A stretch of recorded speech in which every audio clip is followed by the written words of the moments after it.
it was one of those experiences that you could write a Disney movie about. Nick Cummins took over as a GM. I think Mike Hussey was there prior to me arriving. That season we had Paddy Upton come in, and for those who don't know Paddy's quite of a left and centre thinker in terms of cricket and life. Really, he's got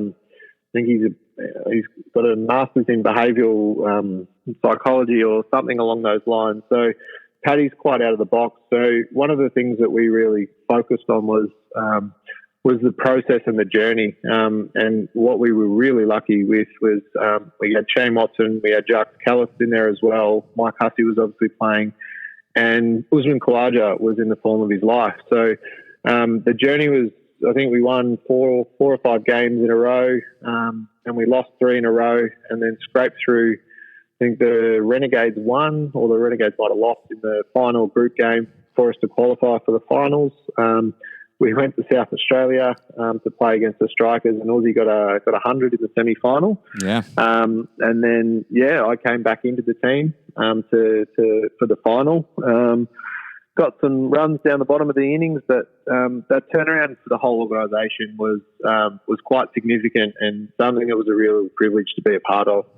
I think the strategy that Nick instilled into that group was around community, and it was around the fans, which from a GM, a lot of GMs do care about the community and getting out there and humanising their players. But Nick was really passionate about that, and I feel like that was the start of the Thunder. We were always out there signing autographs post-game. There was a lot of super fan days or super clinics that we went out there, and everyone was there getting amongst the fans, and it really carried on through to the strategy of it's okay, control what you can control.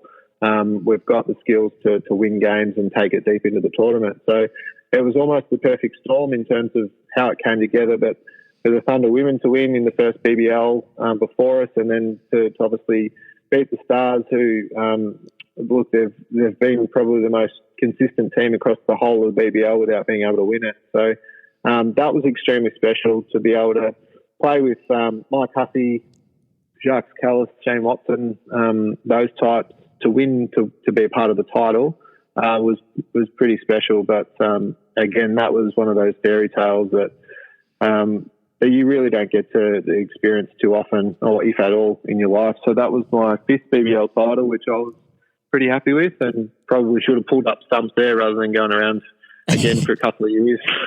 But that experience at the MCG again was something I'll never forget.